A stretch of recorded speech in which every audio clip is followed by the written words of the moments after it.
नमस्कार।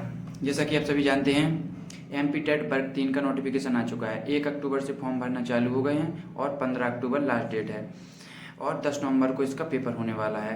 अभी तक इसमें सिर्फ एक पेपर होता था, लेकिन अब 2 पेपर होंगे। पहला पेपर सिर्फ क्वालिफाइंग नेचर का होगा और जो दूसरा पेपर होगा उसके आधार पर मेरिट बनेगी। पहले पेपर में अगर क्वालिफाइंग की बात करें तो जनरल वालों को 90 नंबर चाहिए होंगे, जो ओबीसी, एससी, एसटी या ईडब्ल्यूएस कैटेगरी के हैं। अगर मध्य प्रदेश के निवासी हैं तो उनका 75 नंबर में सिलेक्शन हो जाएगा। इसमें बीएड वाले एलिजिबल नहीं हैं और सी टेट से काम नहीं चलेगा। एमपी का आपको टेट देना पड़ेगा, तभी आप एमपी का सुपर टेट दे पाएंगे वर्ग 3 का। ठीक है। इसमें योग्यता की बात करें तो केवल 12th पास, जिसमें 50% आप नंबर आए हों आपके किसी भी विषय से हों, और इसके साथ में आपको 2 वर्ष का डिप्लोमा चाहिए होगा। बीएड मान्य नहीं होगा। 2 वर्ष के डिप्लोमा आप डीएलएड कर सकते हैं, डीएड कर सकते हैं, बीएलएड कर सकते हैं। ये तीनों चीज़ें आपकी मान्य होंगी। इसमें आपको अगर डीएलएड या डीएड कर रहे हैं तो आपको अंतिम वर्ष में होना ज़रूरी है। आपका अगर प्रथम वर्ष में चल रहे हैं तो आप इसका फॉर्म नहीं भर पाएंगे। ठीक है। अब इसके सिलेबस की बात कर लेंगे। इसके सिलेबस को 5 भागों में बांटा गया है। 150 नंबर का पेपर होता है, 2.5 घंटे का आपको समय मिलता है। 5 भागों में बांटा गया। पहला सीडीपी, दूसरा संस्कृत और हिंदी। 2 भाषाएं आती हैं, उसमें आपको हिंदी, संस्कृत, उर्दू या इंग्लिश में से किन्हीं भी 2 भाषाओं का आप चयन कर सकते हैं। और चौथा सब्जेक्ट पर्यावरण और 5वां सब्जेक्ट अपर मैथ होता है।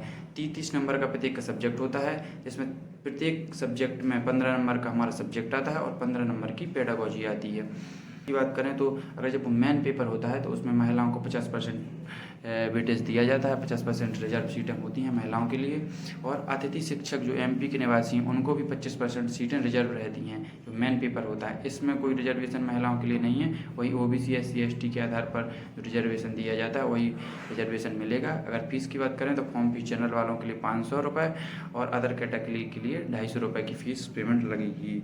ठीक है। और अगर इसकी सैलरी की बात करें तो 25,300 इसका बेसिक पे होता है। इसमें डी वर्तमान में 46%, तो उसके हिसाब से आपकी सैलरी 37-38 हज़ार बनेगी।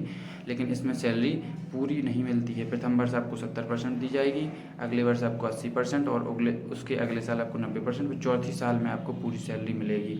और हम बात करें कि संविदा शिक्षक की, तो अभी संविदा का सिस्टम खत्म हो चुका है। पहले आपको कॉन्ट्रैक्ट पर भर्ती किया जाता था, लेकिन अब डायरेक्ट आपकी ज्वाइनिंग होती है। आप परमानेंट टीचर कहलाते हैं। प्रोविजन पीरियड आपको चलता है, जिसको परिवीक्षा अवधि कहते हैं। बस वो 4 साल का रहता है, लेकिन आप परमानेंट टीचर कहलाते हैं और आप शिक्षा विभाग से जुड़े हुए रहते हैं।